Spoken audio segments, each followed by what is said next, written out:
But also, can we talk about her outfit? Because that was hot.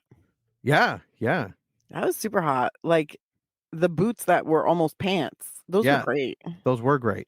But had I known that she had giant hairy armpits under that outfit, I don't think I would have been as aroused.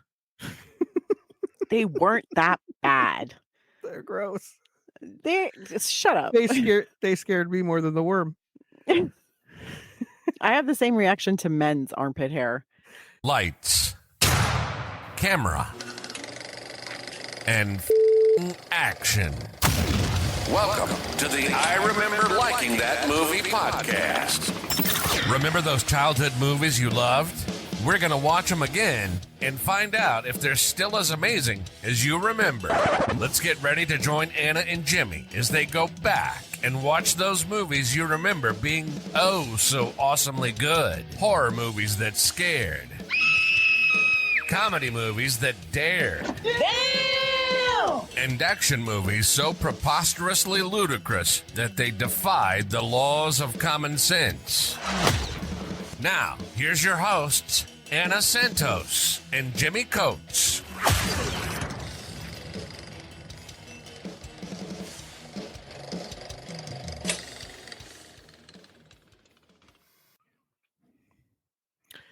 Okay. Oh, welcome to the I Remember Liking That Movie podcast. Today we are going to preview The Lair of the White Worm. So before we begin, we have a list of movies that we go through.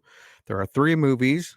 If we pick the same, great. If we pick the opposite, we take the one that wasn't picked. Lair of the White Worm. As I was setting it up, surprise, I haven't never seen it. I totally, Really? I totally mixed it up with 2 different movies, I think. So we're both going into this blind. Yeah, you never saw it, and but did you not like the other 2 movies that were on the list, or you wanted to check this one out, or what was it? To be perfectly honest, I don't know if I had seen the other 2. Any of them? Yeah. I don't know if I had seen any of them. They were very obscure. Yeah. I think one sounded familiar. I'm trying to. What were the other 2 movies? I can't remember. I can That's bring it. it We're all up. fired now. But also, I think I did a quick Google search on all 3, and I was like, "Lair of the White Worm looks absurd and ridiculous, and just ridiculous." And I'm like, "I want it. I want to see this." Yeah, my best friend's wedding that we did last week. The other 2 were Never Been Kissed and Truth About Cats and Dogs. Okay, Life Force, which I think I mixed up this one with. Yeah. Vamp. It was Vamp, Life Force, and The Lair of the White Worm. And I have seen none of those. Okay, so I think Vamp was the only one I was kind of familiar with. Yeah, with Grace Jones. Yeah, but I had never seen it. So I was like, well, shot in the dark, did a quick Google search on all 3. And the Lair of the White Worm just seemed so out there. I was like, well, if we're going to watch one, it's got to be that one. Yeah, yeah. Although Grace Jones, I mean. Yeah, she's out there too. She's out there too. And I love her for it. Yeah, so I thought this was something else. As I was putting together, I'm like, wait a minute. None of this looks familiar. None at all. So we can't really talk about what we remember because neither one of us have seen this. True. movie. But we can make a fun little note about the cast. Yeah, Hugh Grant. Hugh Grant is in it. Yeah. Peter Capaldi, who was, I believe, the 12th Doctor. Hugely popular. Doctor Who, yeah. I'm very excited to see him. Amanda Donohoe. I think that's how you pronounce her I think so. Yeah, she's been in a few things. I've seen her face so much throughout my life. And I'm like, this ought to be a lot of fun. So I'm excited.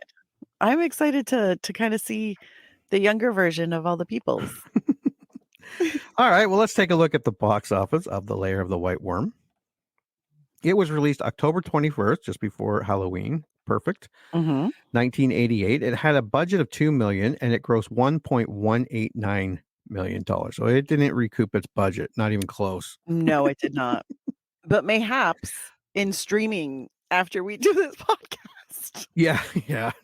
It'll break even. Yeah, the couple dozen that go and look for it. Exactly.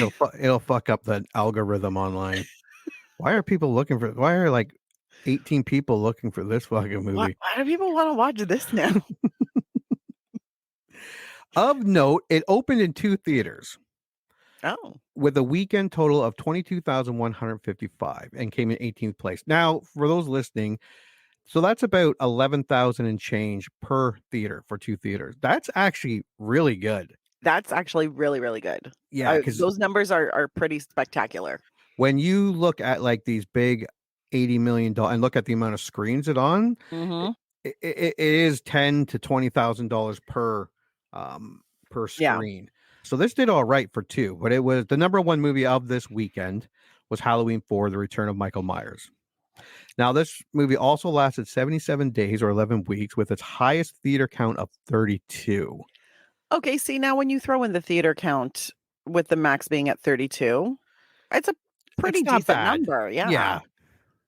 So hopefully they got some write-offs, and hopefully when it hit the video stores, they recouped hopefully their budget back. I And then would some hope TV. so. But yeah, it was not a box office smash. No. All right. Let us go to the tale of the tape. It was released in 1988. The genre is straight out horror, but from other things that I've seen, there's a lot of comedy in it. So, but Rotten Tomatoes just had this at horror. It comes out rated R, which is always great for a vampire horror movie or Yes. vampire adjacent, and comes in at 1 hour and 33 minutes. Okay, that's not bad. Yeah. Taglines. There were none. Absolutely not one. Not one tagline. Maybe that's why no one went and saw your movie. No 'Cause there were marketing. no taglines. I mean, valid. Yeah, but there were no taglines. And I went and I looked at the posters and I went to IMDb. Yeah, no taglines. Synopsis. On a farm owned by Eve Trent, Catherine Oxenberg, and her sister Mary, Sammy Davis, young archaeologist August Flint, Peter Capaldi, discovers a large and inexplicable skull, which he soon deduces belonged to the D'Ampton worm, a mythical beast supposedly slain generations ago by the ancestor of the current Lord Dampton, Hugh Grant. The predatory Lady Silva Marsh, Amanda Donohoe, soon takes an interest in both Flint and the virginal Eve, hinting that the vicious D'Ampton worm may still live. Interesting. Now, I do remember seeing this in video stores. Reading this looks stupid, or it sounds not stupid, but as a kid, because 1988, or I probably would have looked at it 88, 89, 90, whenever I saw Yeah. it. This looks like a British, this looks like Homework. Or a document, those old British shows? Like reading Yes. this, it's like, what the? Now reading it kind of sounds the same, but I know it's a campy horror film, so I am very interested in watching it. Not the great. Yeah. What I'm trying to fucking say is it's not a great synopsis. No, and it's one of those synopsises. One of those synopses. Synopses is the plural. Anyways, Synopsises? it's the type of a synopsis Yes. that doesn't really pique your interest or tell you about the action itself. No. It's literally just like the intro of the movie. Like this is the kind of stuff you learn in the first 10 minutes of the movie. So it's not telling you about any intrigue or action that might come, or if they have to fight anything. They're just saying the worm might still live, maybe. And then that's it. So, I mean, I can understand why it wouldn't necessarily pique interest. However, after seeing images of this movie, I'm thoroughly interested. Oh, yeah. Like this one right here. For those listening, this is for our YouTube broadcast of the podcast. We put everything on pictures. It looks like the big giant teeth here. It's a woman with like snake eyes, big giant fangs. It looks pretty cool. It looks very cool. And here is the poster. For those listening, it has Ken Russell's, who is a very, what's the word I'm looking for? It's a certain taste to like Ken Russell movies. The Lair of the White Worm off the corner. it is hard to see everything on the side. I don't know if you can see it there. This is a horrible poster. Kind of. I do like her coming out of the snake basket. Yeah. And the shadow of the snake. That is because the shadow of the snake looks like it's coming out of the basket. So yeah, very cool. Also, she has a very Lisa Stansfield vibe. If for those anybody listening, remembers that she looks singer. really hot. I'm going to dumb that down for you. She looks really sexy and hot. Who the fuck Lisa Stansfield is? Okay, Lisa's. Wait, now I have to double check if it's Lisa Stansfield or Stanfield. Stansfield. She is a singer who became super popular in the late 80s, early 90s. 1989, her hit All Around the World. I think Been around the world and I. She looks very much like what her look was in 1989. Okay. So it's a very popular vibe. Oh yeah, what's his name? Something irresistible. That guy that and all his the other guy and all his band is the hot chicks. Yeah, with the slick back hair. Robert Palmer. Yes, Robert Palmer. You got it. And every video is I'm sure they're not really his band because they don't look like they know how to play. They don't look like they are playing instruments that they have. They may know how. I don't think so. However, they do not seem to be demonstrating that ability in the videos. No, but they have those really slim outfits on. They have the hairs all pulled back, put back and slicked. There was a very like late 80s femme fatale look. Yeah, and it usually was dressed in black, red lipstick, slicked back hair. If there was a dangerous femme fatale, she was usually dressed all in black. Yeah, usually with hair like very this. tight, hair slicked back, or very like severe. Red lipstick, power earrings, which this lovely lady is also wearing. But that was also just a very much a trademark of the 80s. But it definitely the same vibe. Also, I really, really like her outfit. Yeah, it's hot. It looks like a snake. Cute. Looks like a snake, like the way the sequins are. This is also VHS. I don't know who did this movie, but the marketing and all that, there was no real. I think this is where it must have been a smaller movie company. Because they're like, well, what do we want for our VHS cover? And they're like, the movie poster. We got one. There it is. That's it. That's all. Like, I just saved us some money. All right. So let's go to Rotten Tomatoes. Now, with 29 critic reviews, this movie comes in at 69%. That's not bad for a horror movie. Actually, that's really good for a horror movie. You know what? Even for just like a regular run-of-the-mill movie, that's still pretty high from critics. Yeah, really. Yeah, actually, it's that's a good. From all the movies we watch, we don't watch a lot of movies above 60%. True story. Most of ours are below. Yeah. Some hover in like the 6-8%. Leprechaun, Whiteout. 5,000 audience reviews comes in at 48%. So see, that's more like it. Yeah, that's more our wheelhouse. All right, so here are the positive. We'll start with the positive, and Anna will start. There we go. Really pleasantly surprised by it. It's just a fun, weird movie. Emma Wolf, Spooky Astronauts, original score 6 out of 10. Yeah, that's not. Yeah. Russell's version of a horror film and an over-the-top hoot it is. Perfect for an All Hallows Eve drinking game or for terrifying the neighborhood kids by projecting it onto the side of your house. Ty Burr's watch list, original score 3 out of 4. Ty Burr totally did that next Halloween. Yeah. A totally strange, gore-drenched horror comedy about ancient pagan rituals that leaves you with only one certain thought in your head, that Ken Russell is one very bent fellow. Steve Newton, Georgia Strait, original score 3 out of 5. That's awesome. An almost perfect savvy blend of horror and comedy that both honors the horror genre while standing on its own head. Ken Hankey, Mountain Express, 4.5 out of 5 was the original score. Ken Hankey ends up on this a lot. He really does. Yeah. I think because he likes to review obscure movies. Despite starring Hugh Grant and Peter Capaldi in a kilt, it is Amanda Donohoe that steals the film. She stars as Lady Sylvia Marsh, our seductress snake vampire villainess, who brings a wry humor and a bounty of sensuality to the film. Cat Hughes, THN, original score 3 out of 5. You really got a little crush on Amanda, Yeah. don't you? I think I'm gonna too. Cheap effects and gratuitous displays of nudity only heighten the film's delirious demeanor. Ed Gonzalez, Apollo Guide, original score 6.5 out of 10.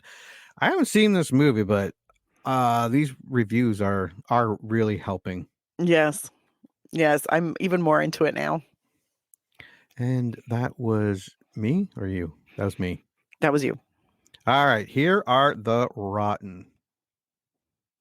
Half serious and half mocking, this film occupies a confused area where it isn't exactly sure what it is.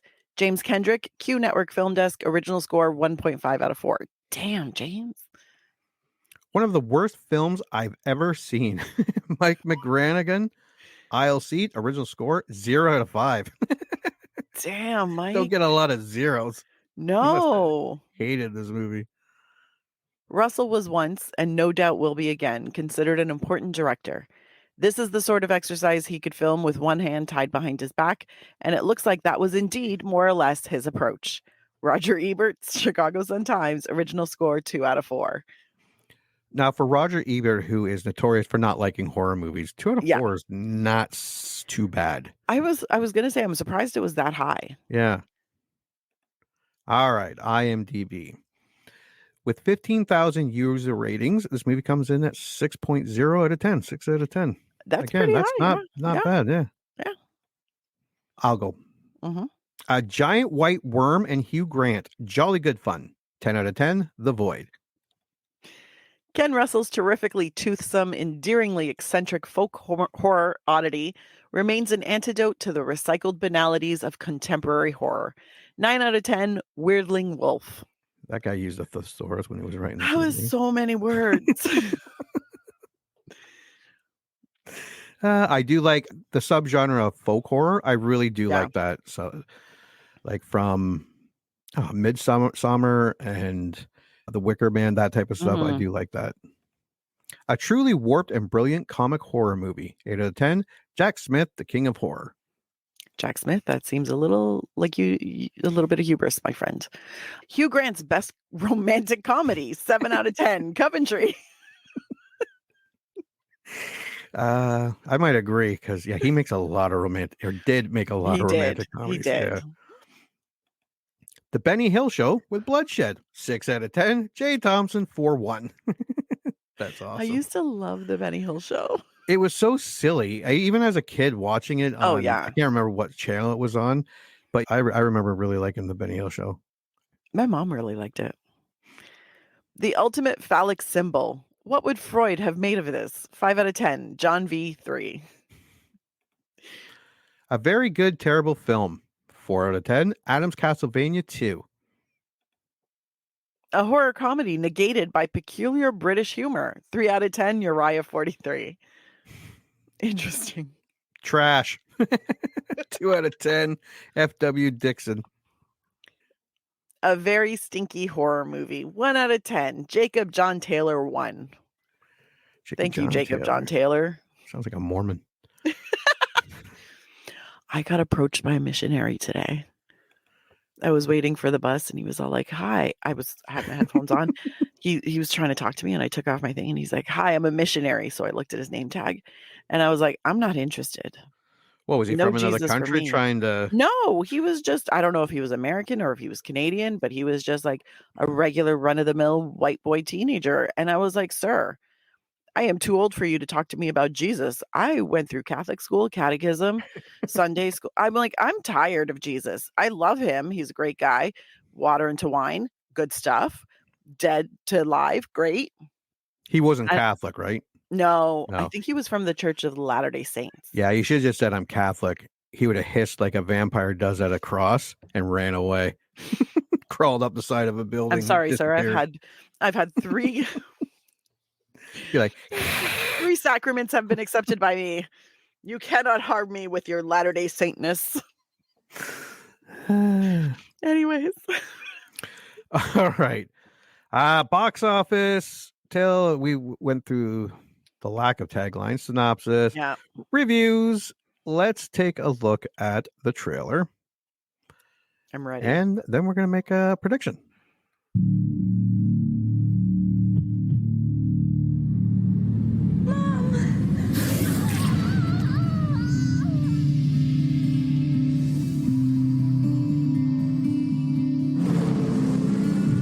Something's been found in Stone Rig Cavern. Legend has it that Stone Rig Cavern was the lair of the Dampton worm. My God. When the venom attacks the nervous system, the victim appears to be afflicted by a form of vampirism.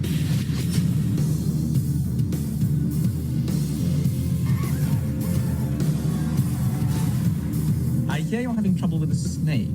Ah, and you're going to uphold family tradition and slay the beastie. Are you out of your mind? My, you are a fine rogue.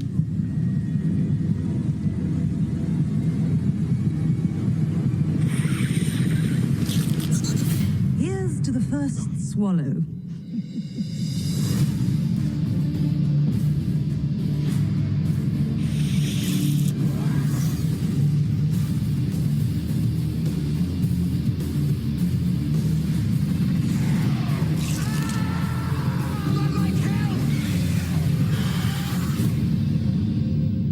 By Christ, have I a tale to tell you. I can hardly wait.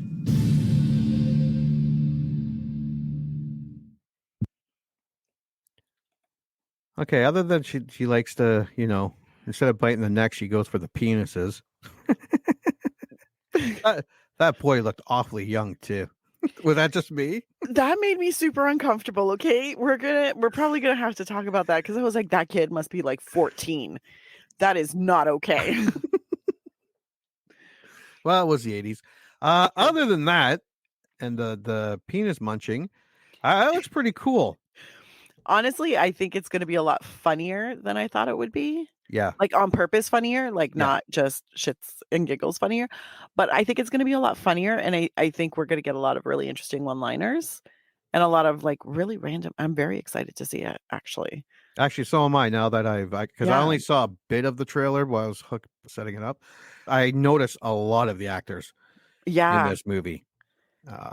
Yeah, there was a lot of recognition there. I was like, oh, hey, wait, I know your face. Yeah. I know your face. It's Hugh Grant looks very young, although he aged pretty well too. He's had work done. Oh, has he? Yeah, but good work. Really, really good work. Like, I will give him that. Like, it's been really small nips tucks, and not like, let's pretend I'm not aging work. God bless. Yeah, because he doesn't look like they pulled his skin right. Yeah, no, there are some people who like have had the work done and they're like, oh my God. But you can tell it's just been like minimal maintenance with him. Yeah. Because sometimes they look like reptiles. Yes. And like he's permanent look on their face. He's been aging very well. I don't think he's had any work done recently. But in this movie, you can see just how young he is. Mind you, I just looked up his age. He is 63 years old. Oh, wow. Yeah. Hugh Grant is 63 now. Yeah. He looks good for 63. I'd like to point that out. Yeah. So he would have probably been in his 30s, early 30s when he did this. Yeah. Yeah. No, it looks good. I think I'm excited. One, I'm excited to watch it. It looks, I don't know why this kind of got by me. I know I was young then. I think it's just a lack of distribution. Yeah. Because I do remember that poster. I do remember seeing it the odd time. The poster does look familiar, but I don't know if it's just super late 80s, early 90s in its vibe, or if I actually remember the poster itself.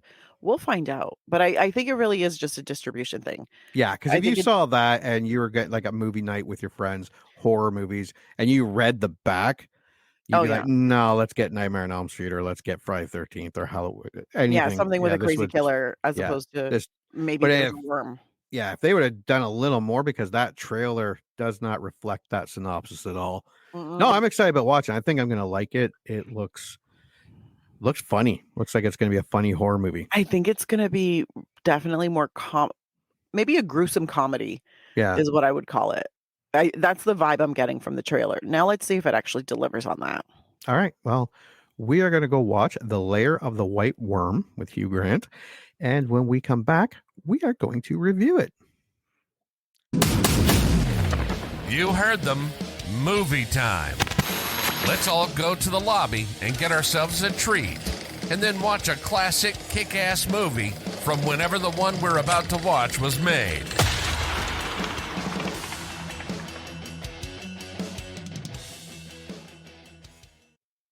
What the fuck? Hey, kids? Did you watch the 1988 horror film, The Lair of the White Worm? Yes, I did. All right. What's your initial thoughts? This movie is so fucking weird. Mm-hmm. Yeah, it's a little weird. So weird, mildly disturbing, so kind of concerning. And also, there's a lot of sexual tension between Peter Capaldi and Hugh Grant in this movie. Really? I didn't know it. Honestly, most of their scenes felt like dates. Oh, I didn't catch that. Oh, I caught it. I don't know if they were throwing it at me, but I caught it. Yeah, they did seem to like two guys that didn't know each other. They were totally shooting each other like these looks. They had chemistry. Oh, maybe. Well, maybe that's a sequel. Yeah. I hope not. My initial I have a theory for movies like this. In order for nostalgia and anticipation for your rewatch, you had to have seen it as a kid or a teen or years ago. Not all movies, but a lot of them, especially ones that are on the cheaper production side, that doesn't happen. Even if you have seen it. The acting wasn't bad, like not across the board. Okay. I was about to say, I'm like, woo. The sisters? There was some bad acting. Terrible. Oh, yeah. Yeah. Oh, they my God. Like they were cute and willing to. Actually, I don't think they showed nudity. Not for the sisters. No. Not for the sisters. The most you saw was like their underwear for one of the sisters, Eve. Or Mary? Mary was the one. No, Eve was the one in her underwear. Yes, Eve was the one in her underwear. But Hugh Grant, Peter Capaldi, even Amanda Donohoe, you could tell they could act, but the writing was not great. No shit. It was some of the shittiest writing I've ever. I will say this. They did make me laugh out loud. And pretty hard. Like twice. Yeah, there were a couple laughs. Hugh Grant's character, Lord James, so weird, but weirdly intriguing. I was like, I want a movie about him. Forget the giant worm. I want a movie about him because he's weird, and I think he'd be very interesting. I was kind of like, to be honest, a little more gore, a little more comedy, a tighter writing. Actually, a complete rewrite would be, and less bizarre Ken Russell porn-esque scenery. Dude, so many phallic symbols. Like over the top. Like he really wanted you to see it. Yeah, no, there was a lot where I was like, that's you're showing us that. Yeah. Which you can't explain. I was like, okay, they're gonna we can get into it when we go through the thing. But there was stuff where I was like, you're showing me this, but you're not explaining it to me. So it just seems like a weird fever dream that randomly pops up. Yeah. And I don't know how it relates to the story until literally close to the end of the third act. And then I'm like, well, the information's not useful now. Yeah, no, I agree. And I have a feeling also Ken Russell didn't get the film everything he wanted to. Or if he did, it didn't end up in the movie. I feel like this was very heavily edited. Yeah. And not in a good way. Yeah. And it's so fucking weird. That's it. It's easy to criticize, but as far as my third, like I love Critters and Ghoulies, which are basically cheap Gremlin ripoffs. Yeah. And I saw them as a kid. They were fairly well done, as far as I can remember, for their time. Someone might watch them now and enjoy their campiness, or a lot of people might call me a really bad word and ask what's wrong with me if they watch them now. So this is one of those movies. I have a feeling if you watched it, maybe not as a kid, because you'd be like, what the fuck is going on? But like as an older teen, a younger adult, and you liked it for its campiness, nudity, gore, whatever. Yeah. Like The Wicker Man. If I watched The Wicker Man today, I'd probably be like, what? For the first time today, I'd be like, what the fuck am I watching? But I watched it when I was quite young. Wow. I watched it a couple times. So it has that nostalgia feel to me.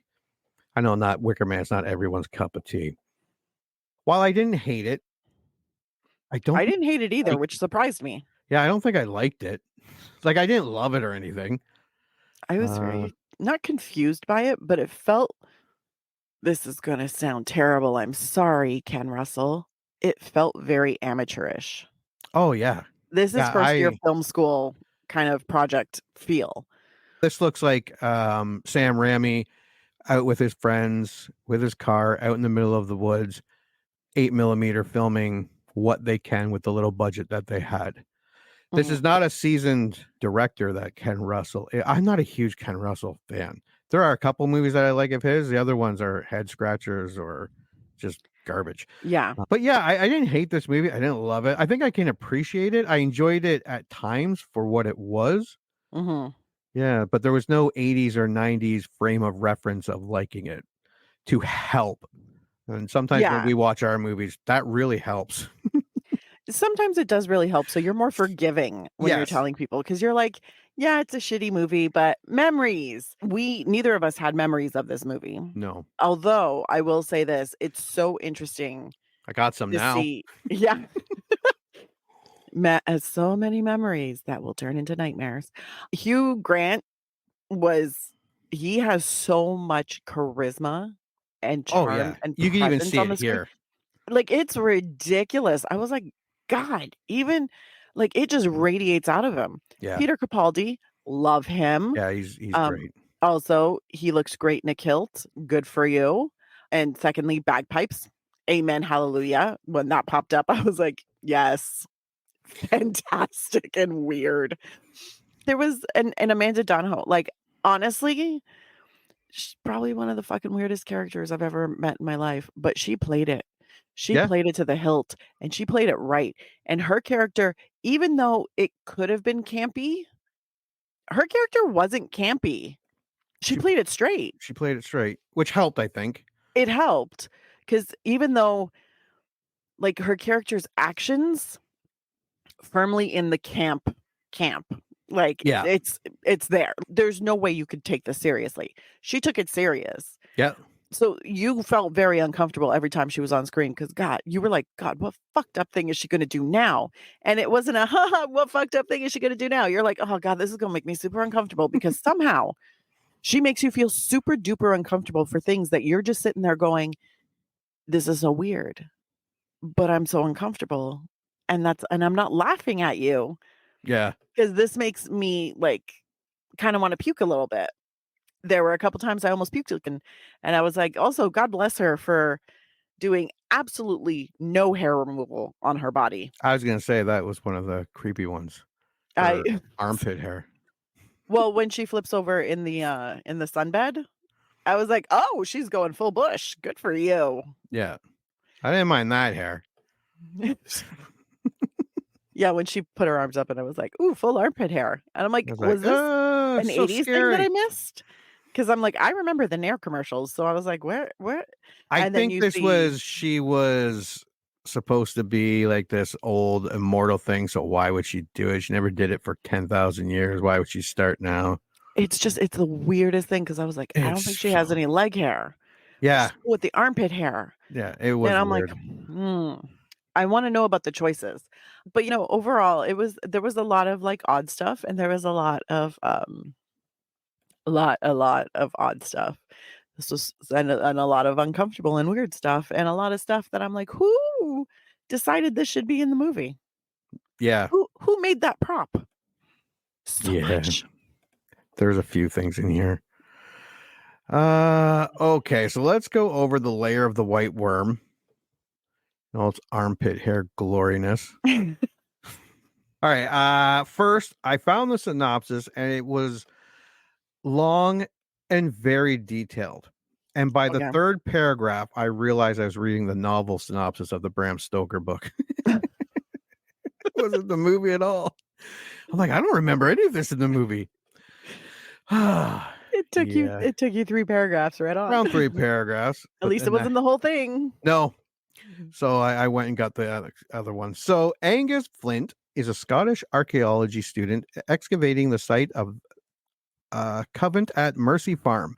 Convent. Covent. Mercy Farm, a Derbyshire bed and breakfast run by the Trent sisters, Mary and Eve. Mm-hmm. Yeah, I like the Trent sisters. They couldn't act, but they're pretty. They were very pretty. Yeah, I'd stay at their bed and breakfast. It drove me nuts because Eve spoke like she was in a children's show. Yes. Annoying. Actually, that was one of my first thoughts. Like, this chick's going to be super annoying. It disappeared somewhat. Yeah, it toned down. Like, she still spoke like she was a fucking moron. Same thing with her sister. I was like, way to put across that you're 2 airheads. I'm like, why? And right off the top, there was an ADR fail. So their audio wasn't in sync, and and I was like, fuck. I hate when that goes right off the top, because I can forgive it like 3/4 of the way through the movie if there's like one scene where everything's off a little bit. I'm like, okay, fine. Right off the top, I was like, God damn it. And then her voice started, and I was like, this is going to grate on my nerves if you keep this up through the whole thing. Yeah, and the score. Like the over the top, overly loud, and overly manipulative. Yeah. Like it was a bad score. I don't know if it was supposed to be like that, jarring, but I thought it was bad. It was too loud at points, and this movie has weird extremes. Like sometimes it almost plays like an underrated intellectual kind of movie. And then other times it plays almost like a big budget action movie where they're like, in your face. And you're sitting there going, this doesn't jive with the scene that just aired. Like, there's no cohesiveness. There we go. No, but Anyways. It did put me into a campy 80s cheap horror mood almost immediately. Oh, fuck yeah. But that's where like it comes in, like you think amateurish, like super amateurish. Yeah. Yeah. For first year film school. Yeah. First semester. First project. That's what this is. He unearths an unusual skull that appears to be that of a large snake. Angus believes it is connected to the local legend of the Dampton Worm, a mythical snake-like creature that from ages past said to have been slain in Stonrich Cavern. I think it's Stonrich. By John Ampton, the ancestor of current lord of the manor, James Dampton. Well, I like the Trent sisters aesthetically. Yeah, they were not. Again, they weren't. I have a note here. They're not great actors at all, or they were not directed well. I think it's a bit of both. I think it was, as actors, they made choices, and as a director, he made the choice not to tell them to stop. Yeah. I think that's the problem. Catherine Oxenberg, who played Eve, actually did 4 episodes of Love Boat, but she also did 2 seasons of Dynasty before this. She's also a princess. Like a real princess? Well, she married a prince, but she's also the daughter of, hold on. Her mother is Princess Elizabeth of Yugoslavia, Oxenberg. And her grandmother is Princess Olga of Greece and Denmark, who is Prince Philip's first cousin. Oh, so she's royalty. She is royalty. And then I think because she was married to Casper Van Dien, and if I'm not mistaken, was he only a royal through marriage with her? This woman married Casper Van Dien? Yeah, they were married for a while. They were married for 6 years. That's a bit of an age difference too. Yeah. Then they got divorced and it was fine. Yeah. Also, we have the scene where the locals go to Dampton Manor for a party. They eat pickled worms. Can I tell you? I literally wrote a note. What is that buffet? It was so gross. It was fish heads. Entire thing. Octopus arms. Like I know a lot of England, especially if you're on the coast, huge in seafood. Not that much. Dude, that octopus wasn't cooked. No, it's gross. That was raw whole octopus. And on one of them was on top of a jelly mold. Like there was a round jelly mold and then it had an octopus just laying on top of it. And then there were like bouquets of fish heads poking out. I was like, what the fuck? Also, can we talk about the dancing? That was fucking stupid. Yes. Okay. Super, super fucking stupid. Although Peter Capaldi in a kilt, I appreciate that. Thank you, Scotland. Also, his hair was amazing in this. Yeah. And they have the folk band that sings the giant worm song. Mm-hmm. They have the worm puppet, kind of like that Chinese dragon thing that comes out, and he takes the sword and ceremoniously cuts it in half. I will say this, though. The band, this was actually one of, like, this angered me a little bit. I was like, I wish they had focused more on the band rather than the party and the dancing and the whatever. I wish that, because I didn't realize they were telling the story of the Dampton worm until halfway through the scene. And I was like, oh, they're telling the legend. Yeah. Of how, and I had no idea because it was quick cuts and then it was back to dancing and they really focused on the dancing. I was like, you do like a room view from the band's POV, do something like that, but focus on the band because they're telling the story that we all need to know, which informs us of the next conversation that Hugh Grant has with Peter Capaldi. Yeah, you're right. The band does actually go over the entire thing. Yeah, they tell the entire legend, and I'm like, that I had to rewind because I was like, how the fuck did this thing start? But anyways, Peter Capaldi's hair is amazing. Yeah. And this scene where James and Angus are talking in front of the buffet, people want to eat, and James, the Lord, just scoops up the pickled worms and slops it on everyone's plate. Right. But he doesn't stop. He doesn't look at the woman. He's focusing. He's focusing on Angus Flint. They're having a moment. Yeah. More than that. Yeah. Now that's their first moment. Yeah. They are entranced by each other. I'm writing fanfic of this movie already. All right, let me look ahead. Okay, not yet. Okay, so Angus and Mary walk home, taking a shortcut that no one takes anymore because Mary's parents went missing on this same trail. Mm-hmm. Why the fuck would you? But Mary is like, now I got you, Angus, to protect me. No offense, depending on how you interpret this. Angus doesn't scream protector. No, like, don't get me wrong. Would I love to have a coffee and maybe listen to some poetry, like, spoken word with Angus? Yeah, Angus sure. is your man. Am I going to walk down a dark alley with him? No, because I'd be protecting him. Like, he looks breakable. Yeah. Super cute. Breakable.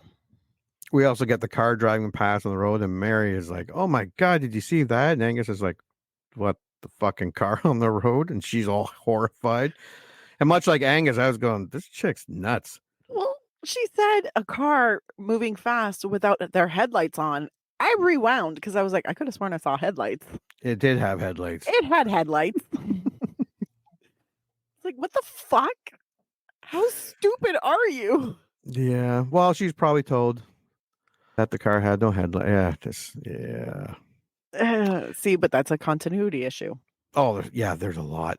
Then they call the police and say a car went to the abandoned house, the Temple House? The Temple House. Yeah.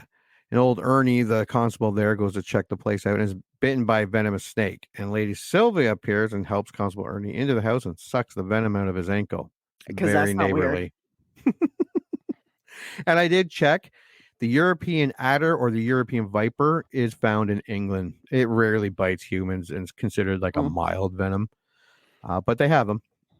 I believe you. Because at first I'm like, venomous snakes in England. But yeah, they're there, I guess. When a pocket watch is discovered by Stonebridge Cavern, not by, James comes to believe that the Dampton worm may be more than a legend.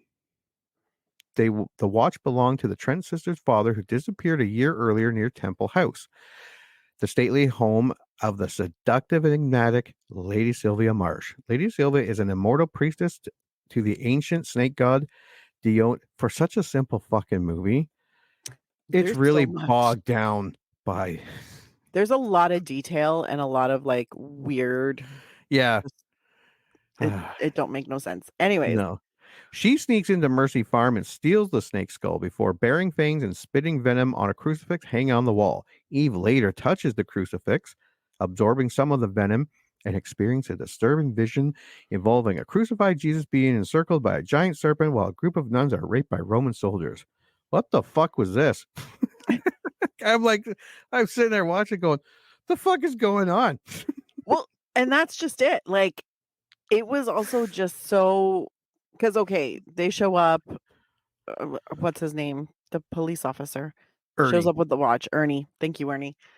He shows up with the watch before he goes over to, or is it after he goes to Temple House? I can't remember. Anyways, shows up with the watch. Mary has her moment where she's like, "Oh my God," da da da, and then that's it. They leave because they're going to go search the cavern. Eve comes home the next day because apparently she spent the night with Lord James. Yeah. I'm saying, I mean, he does have a very nice car. So she comes home, she finds the note and the watch. She has a moment. James is socially awkward. Fantastic. She goes up to have a little lie down. But James did the right thing and he offered to take her to the cavern. He was like, Do you want to? She goes, "No, we'll never make it. We're going to be so far behind. I'm just going to go have a lie down." She goes upstairs. She sees the crucifix. She touches it, loses her mind, has this weird psychedelic vision, and we never really talk about what's in the vision. Well, it's late because I guess one of those nuns is Eve. Yeah. Because Lady Sylvia later on says that reincarnation is real to mortals because she remembers Eve. Apparently, she was one of the nuns that got raped by the Roman soldiers. But Eve has this vision. It kind of forgets about it, doesn't really forget about it. I don't know if she's traumatized by it or not. I don't know. I'm very confused because she doesn't actually make any real facial expressions. But she doesn't explain it to anyone, like what she sees. She talks about, I think, the cross and the snake. And then it stops there. So then you're like, so you're not going to talk about the raping Roman soldiers? Yeah. Or, if no. I had this vision, I wouldn't stop talking about it. Right. I would talk about it in great detail. You start with something like, I think I'm going crazy. This is what I saw. This is what happened when I touched it. It was so weird. Nothing. She just got, no, I'm fine. And I'm like, girl. And then James eventually gets a little bit of detail out of her.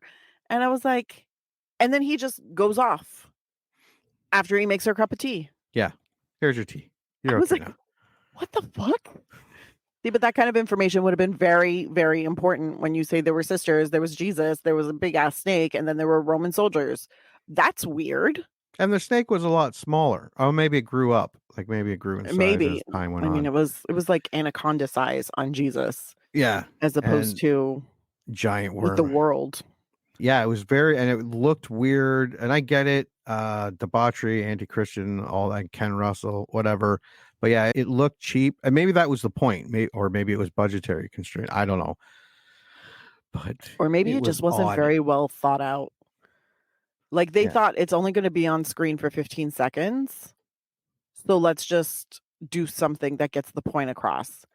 But I was like, it left me very confused. And it was just so, I was like, what the fuck was that? Why did that happen? And we get no answers until much, much later on. Yeah. And I'm like, that, and nobody's looking for answers as to why she had a fucking past life flashback when she touched the snake venom from Lady Sylvia. Yeah, it was very odd. It was weird. Okay. Lady Sylvia picks up a young male hitchhiker and brings him to Temple House, where she seduces him before fatally paralyzing him with snake venom.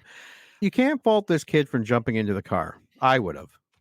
I know you would have. Dear Penthouse. Girls are trained differently. I hope so. Because we're like, get into a car with a stranger in the middle of, first of all, we wouldn't have been hitchhiking in the first place. No.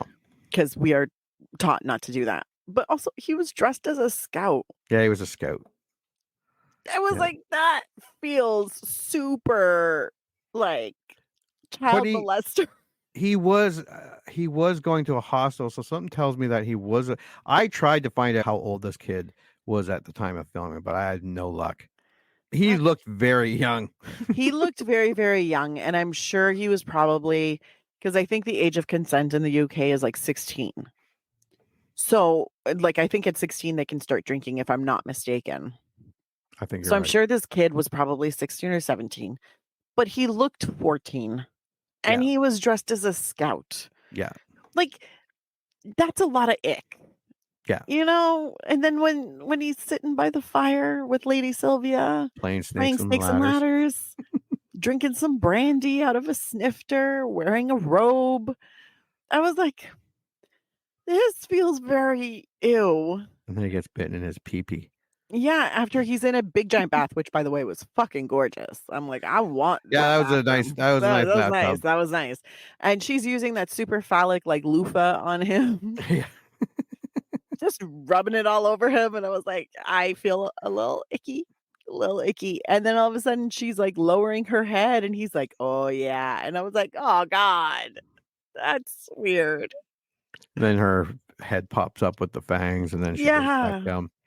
And then as she's explaining that he's going to be a sacrifice to Dion, whatever the worm is, God, the doorbell Dionynum? rings. I wanna say. Dionynum? Yeah. The Di doorbell rings and she has to drown him. Yes. All while he's conscious, but unable Mm. to move or say anything. So that sucked. But also, can we talk about her outfit? Because that was hot. Yeah. Yeah. That was super hot. Like, the boots that were almost pants, those were Yeah. great. Those were great. But had I known that she had giant hairy armpits under that outfit, I don't think I would have been as aroused. They weren't that bad. They're gross. Shut up. They scared me more than the worm. I have the same reaction to men's armpit hair. Because Yeah. some of y'all don't take care of that, and it just turns into like a forest. Oh yeah. Like stuff sticks to it. And it starts. Oh, FYI, that BO smell. Yeah. Just so people are listening, we're off subject here, but that BO smell, it gets embedded into armpit hair. Yeah. That's why it's smart to shave it every now and then, like off. Don't worry, it grows back fairly quick. Oh, I know. When James visits Temple House shortly afterwards, Lady Sylvia invites him in. She tells James she's terrified of snakes and the Dampton worm legend. I don't know if this scene was supposed to be about seduction, if it was to show James, Hugh Grant, that she's manipulating, to show the audience how much of a manipulator she is. But the whole seductress, strong woman, and then she just starts crying about the finding of the watch and being scared of snakes. It was dumb. It was a dumb scene. It was very dumb. Also the lack of reaction from Lord James. Yeah. Like he was still it was very like I understand at this point I understood that's his character. Like he just kind of floats through life. Nothing ruffles him. He's like, it is what it is. Let's just onwards. Fine. But like at the same time, I was like, this is such a fucking weird scene. And it's just that's the overriding vibe for this weird.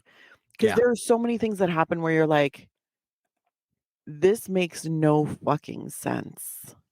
Why are you making this choice? Oh, like, yeah. It makes no sense. Yeah.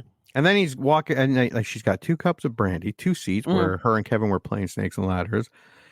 And James actually says, if you're afraid of snakes, why are you playing snakes and ladders? Dun, dun, dun. I'm like, seriously? Right? The writing is fucking atrocious. No, but the best part is like where you and she says it's like exposure therapy or that kind of thing where she's trying to like train herself to not and then she's the one I think who tosses it in the fire. Mm-hmm. Then as she's standing there staring at it, what does she whisper? Rosebud. Yeah. I was like, are you fucking I was like, how does any of that make any kind of fucking sense? It doesn't. No. Nothing. I was like, no, because I mean, if you've watched Citizen Kane, you know what Rosebud is, and you know the significance it holds. This is a game of snakes and ladders. Maybe it was her favorite game of snakes and ladders. And she called it Rosebud. It also looks like it was like 15 years old. So I was like, dude, it's not even like a collector's edition. The fuck? Yeah, you can get another Snakes and Ladders for like $10. Right? I was so confused. I was like, Rosebud. Yeah. That night, James has a surreal nightmare in which he boards a plane with Eve and Lady Sylvia acting as stewardess. This was fucked up. Dude. This was just This was the weirdest shit ever. And eventually everything made sense to me in my head. But while I was watching it, I was like, what in the actual fuck? I was like, okay, flight attendants, cool. Oh, look, there are her parents, kind of like catatonic. Yeah. Cool, weird, but okay. And I was like, oh, maybe this is like a prophetic kind of dream thing. And then they had the cat fight. The highlight of the dream. Yeah. Because he's also working on a crossword puzzle where he like draws with a red marker a snake in the crossword puzzle. When he completes the snake, he looks up. They start having the cat fight. And then his red marker. Oh, yeah. Yeah. Where he puts up, yeah. Yeah, where he starts lifting it as the cat fight is going and they're rolling around on the ground. And I was like, that was really fucking subtle. Yeah. And by subtle, not subtle at all. Not subtle at all. And I was like, was this directed by a 14-year-old? Like a 14-year-old boy. For being like, this will be directed funny. by a 14-year-old boy, they didn't even kiss. No. They were catfighting and they didn't kiss. They also didn't rip off each other's clothes, although their skirts did right That up. was my next thing. They didn't rip off each other. There's no pillow fight, no tickle fight. It was just the weirdest weird. It and was then a very weird scene. He sees her ring before the cat fight. It's the weird Jesus cross thing. Yeah. And then he gets out of the plane and then I think he ends up in the cavern, or did he walk into the cavern before the dream? I don't know. All I know is that was fucking weird. And I was like, none of this really makes sense. No, not really. Nope. In the morning, James investigates the mountainous Stonerick cavern near Temple House with Angus, Eve, and Mary. This was weak as well. They go all the way up. They pack a lunch. Then they all don't want to go to the place James wants to go. The whole reason he wanted to go was to investigate the area where they found the watch. Yeah. And they're like, no, it's too traumatic. I'm like, what the fuck did you go up there for? Well, and the thing is, they went the day before. And they were there the day before. She's like, we went over it 100 times. I'm like, in one day? Really? That's very efficient of you. But she was just like, I don't want to say. I'm like, you have the Lord of the Manor, your landlord, wanting to take a look at where they found your father's watch super far away from where your parents went missing. And you're all like, cool, I'm good. I've already looked. Yeah. I just want to come for the drive. So she pours herself a cup of tea and they start eating some sandwiches, as you do. When Eve decides to return to Mercy Farm before the others, she is abducted in the woods by Lady Silva, who intends to offer her as the latest in a long line of human sacrifices to her snake god. I don't know how much of Bram Stoker's book Ken Russell followed, but something tells me it was a really loose interpretation. I have that vibe as well. Yeah, the bare minimum, just so he could put Bram Stoker on the credits. Pretty much. James correctly theorizes that a giant snake roams the caves which connect Temple House with Stonerick Cavern. Using large speakers, James projects Turkish music from his residence in an attempt to charm the serpent, invoking Lady Sylvia to visit him. So before this, she hypnotizes Eve and gets her to walk around and then tells her to call her sister, tell her that she's going to London or something like that. She's at Derby Station. That's right. Yes. And she's going to London. She's going to London for a few days. Yeah. But then she looks at her ring and then she screams, Dianum? Dianum? Yeah. Dianum. That's sure. Why not? The name of the worm god. And then the phone is hung up. So fucking weird. But also that happens. Does that happen after the sunbed scene? The sun tanning bed scene? Or is that before? I think that happens. I think that's during, like, she's in the sunbed and she tells her to do that. Right. So, but before this phone call, she's in the sun, she rolls over and you're like, "Oh, hi, that's Yeah. your entire naked body." She tells Eve to undress, but stops her still wearing a shirt, so we still don't see it a lot. No.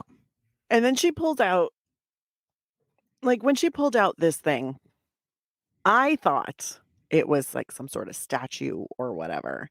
And then I realized what that thing was. Oh, the big dildo thing. The big giant wooden slash marble slash carved stone dildo, which was literally like the size of a good sized log.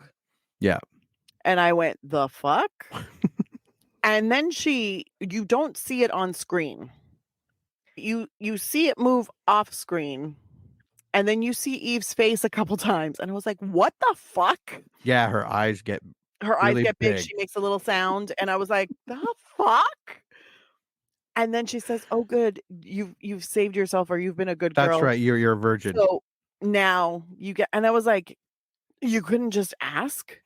I was kind of like, well, she might not be a virgin anymore once you stuck that thing up there. I was like, "Well, how far did you go up? Because I mean, that's gonna affect things."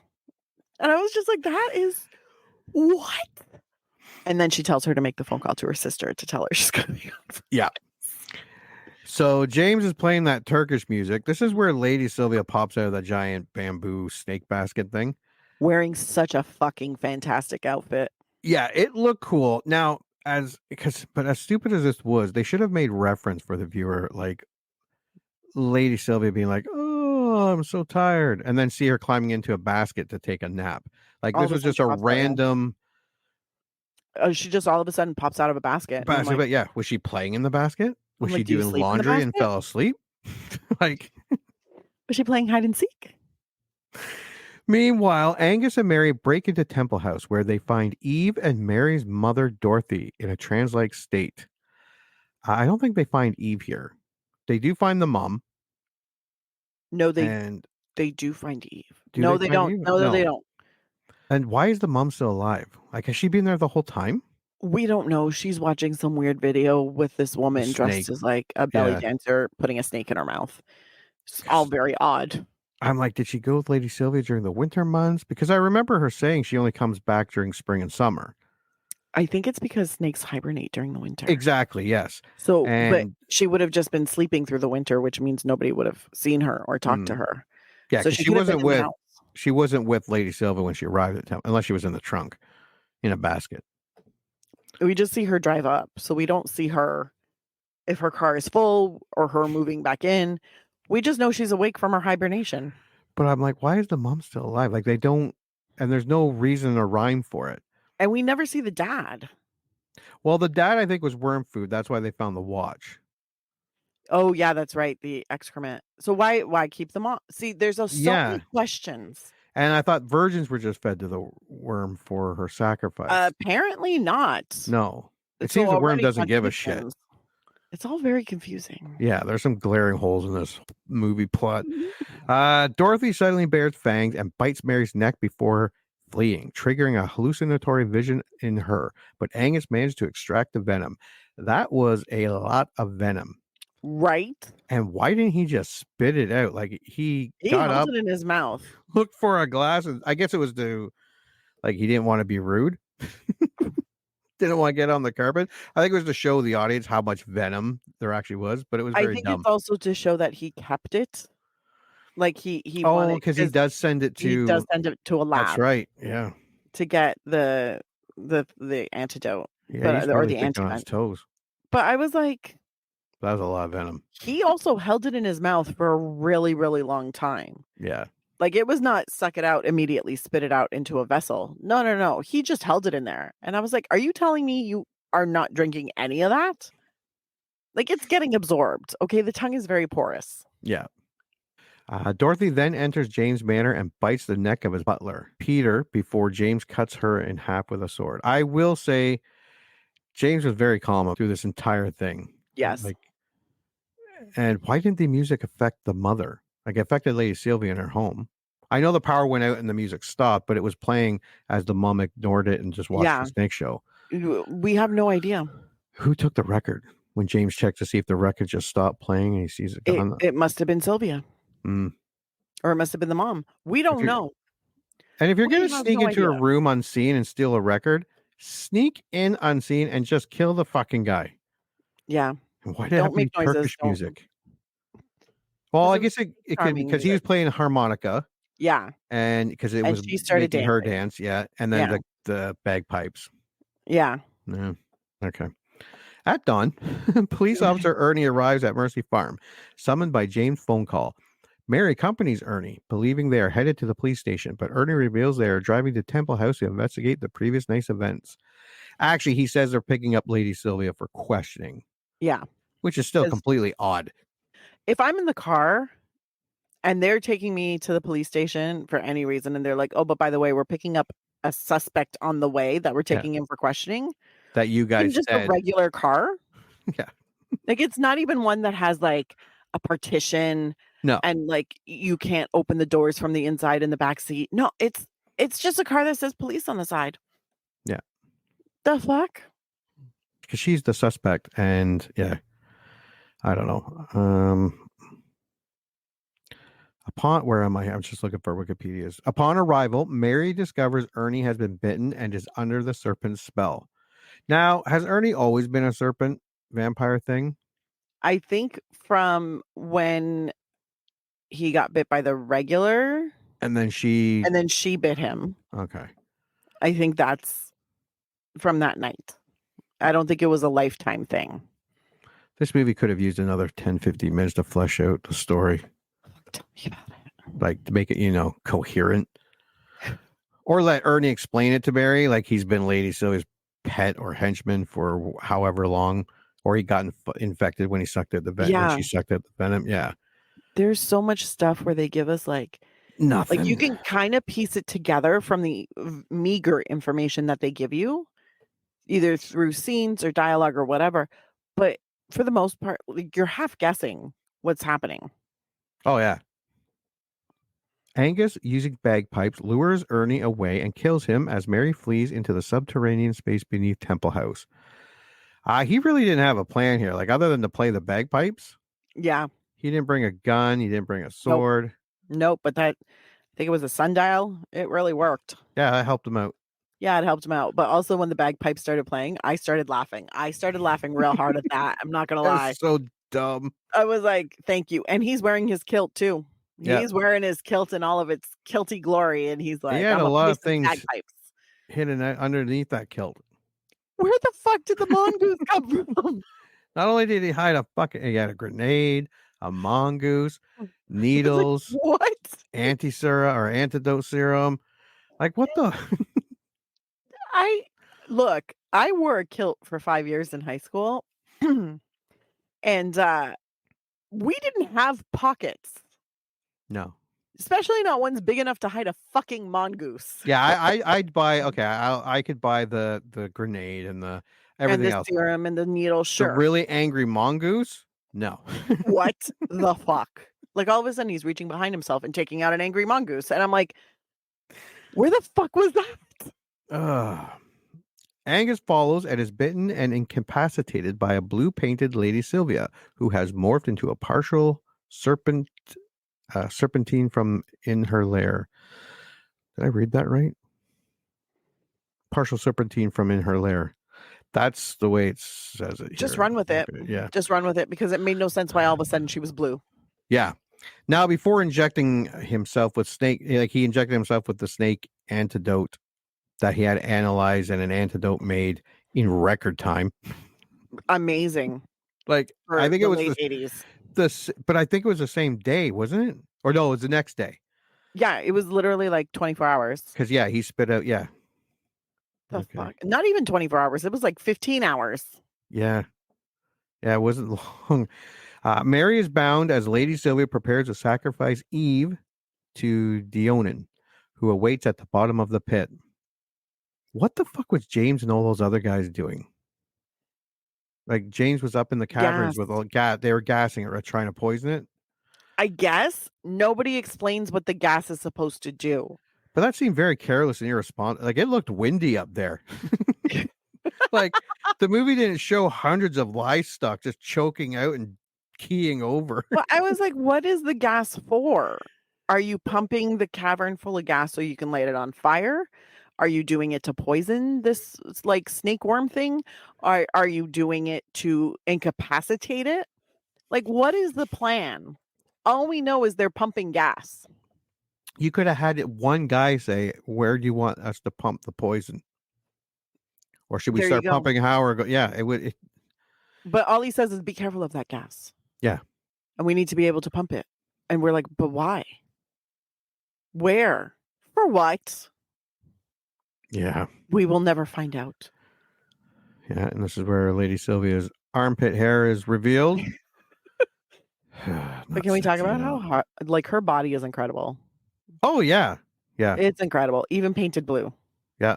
Oh, yeah. She definitely worked out. Like, she looked amazing. I was like, girl, even blue, you look amazing. Yeah, I don't get the blue, but and nobody gets the oh, blue. wasn't she blue in that whole weird Roman visionary nun scene? Oh, she yeah. was there. She was there cheering them on. Yes. Yeah. And see how none of that was explained? No. Yeah. Fantastic. Well, she said she was married to a Roman general. Was it a Roman general or a Roman emperor? Roman emperor. I don't know. Marcus Maybe something. Cassium? Sure, we're going to go with that. The one that had a bust. She had a bust of him in her house. Yeah. And Angus Flint was like, nobody should have this. So Angus thwarts the sacrifice by pushing Lady Sylvia into the hole where Dianon, the worm, consumed her. Okay, so Angus fights with Sylvia. Sylvia falls, grabs onto Eve's leg, who is hanging over the pit. Like, for those... Yeah, go ahead. No, because, okay, so... For those listening, Eve is just dangling over this pit in her bra and panties. Eve is dangling from a partially cut rope. Yeah. Okay, and she's wearing very pretty white cotton undergarment ensemble. But it was funny, though, because I was like, look, underwear that covers the ass. Amazing. And then Sylvia's holding on to her feet, which are bound together, to stop herself from falling into the pit. And then Angus shows up with a knife, starts sawing at Sylvia's hand. I made note. It's her right hand. Starts sawing off Sylvia's right hand at the wrist. Yep. Apparently, he brought a butter knife because this is taking a really fucking long time. So what does Sylvia do? Because it hurts so much. Yeah, drop her left. She drops her left hand and hangs it to the side like it's been injured. And I'm like, wrong fucking hand, you moron. Yeah, this was a horrible scene. And I'm like, you can move that hand. I mean, in fact, that hand should stay holding on. You should remove the other hand he's holding on to and trying to cut at. Yeah. I'm like, what the fuck? But also, I forgot to mention this. When Blue Sylvia walks in and she walks right up to, just before she tries to sacrifice Eve, she has a strap on. Oh, yeah, that big giant with that big giant. You keep blocking this, and I understand why. Okay, I'm horrified by it. We need to put some trigger warnings on the shit, because like when we post this, we need to be like, yo, trigger warning. This movie's disturbing. But like and she starts walking towards Eve, I'm like, oh God. Oh God. Then all of a sudden she's like, oh, we're running out of time. And then she just like casually removes the dildo part, keeps and I'm like, I don't understand what's happening. Yeah, no. This is all just so terrible. Anyways, so Sylvia drops the hand that's not injured, but acts like it's injured, while Angus is trying to cut off her other hand with a butter knife. Go on. Yeah. Yeah. And because I'm like, I made note, drop hand getting cut, force Angus to go around to do the other hand and then grab him or something. But yeah, that's... And we should go back that Angus was paralyzed, like it said, but he did hear something. So he did, like we were talking about, grab a mongoose from under his kilt and let the mongoose ran right towards the snake lady. And then you hear the mongoose die. And then he gets bit. She pops out, takes out the earplugs, because this is how she avoided the bagpipes taking her over. Yeah. And then even though there were no bagpipes playing when she pops out, but whatever, we're details. And then she bites him in the knee. Yeah. Like just above his knee. Above the knee, yeah. And then he's paralyzed for a little bit. She drags him away. And then he stops being paralyzed. So we're like, oh, good for you. The anti-venom worked. Now, Lady Sylvia continues to let him saw away at her hand and finally drops in and is consumed by the worm. Mm-hmm. And then Angus pulls a grenade from underneath his kilt and throws it at the giant serpent. And yeah. His kilt is like Mary Poppins' bag. He just keeps reaching in there, pulling out more stuff. Oh, God. Oh, my God. Fucking Mongoose. What? Yeah, the Mongoose was awesome. Like, as stupid as it was, I'm like, he just pulled a fucking mongoose from under his kilt. I rewound because I was like, I must have misseen that. Like, I couldn't have seen what I think I saw. And I was like, no, you pull. And then when he stood up, I was like, tell me there's a bag behind him. No, just the bagpipes. It would have been awesome if he was playing the bagpipe, but was like always moving like uncomfortably. Even and that made a would little make more sense. yelp. Yeah, even that would have made more sense. Stop biting me, you fucker. Nope, just from out of nowhere or out of his kilt comes a mongoose. Angus uses all the while James leads a crew to investigate the Stonewood Caverns from above the lair. Angus uses the anti-venom serum he acquired earlier from the local hospital to prevent Lady Sylvia's bite from afflicting him. After Eve and Mary are taken to the hospital for evaluation, Angus visits with James. Their meeting is interrupted by a phone call from a nurse at a hospital who informs Angus that the anti-venom serum he received was actually an arthritis medicine. All in all, he took that quite well. He really did. Talk about grounds for a lawsuit. Because she's like, yeah, sorry, but we didn't give you the anti-venom. Actually, we didn't give you anything snake or poisons related at all. But your joints are going to feel great. Yeah. This would have worked way better had Angus started to act funny, cut to the lab, them realizing they gave him arthritis medicine instead of a snake antidote. They could even laugh. They're like, we'll call him Monday. And then cut back to Angus's eyes turning yellow or something. Yeah. But no. Horrified, Angus examines his face in the mirror. Moments later, Angus accepts James's invitation for a lunch celebration. In the car, Angus sinisterly smiles before revealing the bite wound on his leg. So he was okay, fine, and good until the phone call. Yeah, at the phone call, he starts acting weird, and that really pissed me off. And it wasn't Angus that moved his kilt up. It was Hugh Grant. It was Lord James. Yeah. Like Lord James went to, I guess, switch gears and it knocked the kilt up a little bit and he saw the bite. And that's when he smiles sinisterly. Yeah. And so I was like, but up until he answered, even right after he answered the phone call, like when he went to go check his face, he was concerned. He was worried. He was like, oh shit. And then as soon as he walks outside, all of a sudden he's like, I'm a murderous, like snake vampire. Yeah. No antidote. Better start killing people. Right. Them's the rules.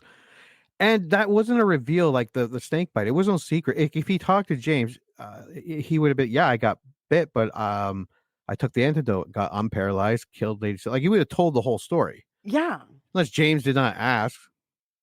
No, but I think it was like, oh, good thing you had that or whatever. I think it's somebody said something about it. Maybe it was Mary. Yeah. I don't know. Through this whole thing, there's so many times where I'm like, but wait, what? That can't be right. Okay, so and that is our movie. Give me 1 second here.